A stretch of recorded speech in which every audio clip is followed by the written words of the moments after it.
उसकी ख्वाहिश भारतीय हीरोइनों को सेक्स स्लेव यानी सेक्स गुलाम बनाने की है। तो ख्वाहिश क्या है कि अगर हम इंडियन एक्टर से हमारी लॉन्डियां बन के आती हैं तो हमें इजाजत है लॉन्डी बनाने की कि नहीं है इजाजत? सुनकर तो आपके खून खौल गए होंगे।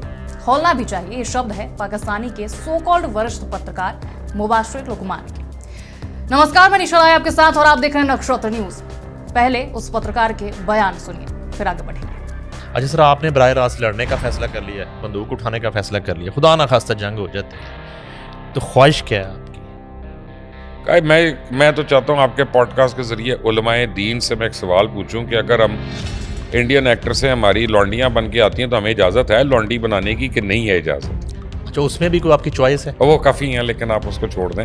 नहीं सर, मैंने घर भी तो जाना है अपने यार। नहीं वो देखें, ये तो वो आए ना माले गनीमत, तो उसमें देखिए तो मैं आपको एक बात कहूँ, ऑन अ सीरियस नोट, मेरी ख्वाहिश ये है, लोग जिसे कहते हैं ना मेरी शहादत की ख्वाहिश है, मेरी नहीं। ऑनेस्टली मैं बिल्कुल झूठ बोल रहा हूँ, ना बोलूंगा अगर मैं कहूंगा शहादत की ख्वाहिश नहीं। मेरी ख्वाहिश है गाजी होने की यार। अल्लाह ताला पूरे पाकिस्तान को गाजी करे। इस पत्रकार की भाषा सुनिए आप, किस जाहिलियत की हद तक पहुंचकर इसने ये बात कही है। इससे बतौर कौम पाकिस्तान की मानसिकता का पता चलता है।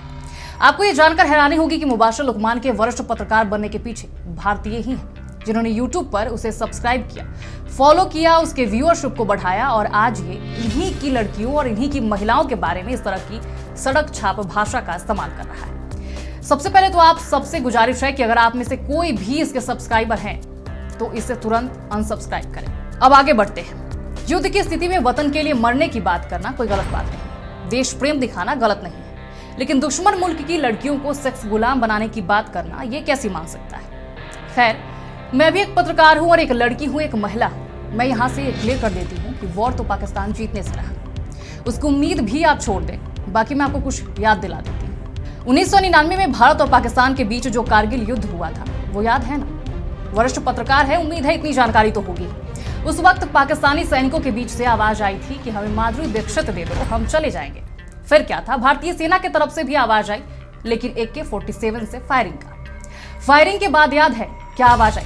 With love from Madhu. हमारे यहाँ तो ऐसा ही होता है, हमारे यहाँ ऐसा ही होता है। और ये पत्रकार तो यहाँ सारी हीरोइनों की बात कर रहे हैं। जो भी बोलिए थोड़ा सोचिए तो, कहीं ऐसा ना हो पूरा मैदान ही साफ हो जाए। और दूसरी बात ये कि हमारे देश की जो अभिनेत्रियां हैं उनके मेकअप के खर्चे में ही आपकी आर्थिक स्थिति डोल जाएगी। पहले आप अपने खाने पीने का तो इंतजाम कर लीजिए, हमारी ही चिंता करके तो आपकी स्थिति ऐसी। खुद का तो सोचते, शायद आर्थिक स्थिति थोड़ी ठीक होती।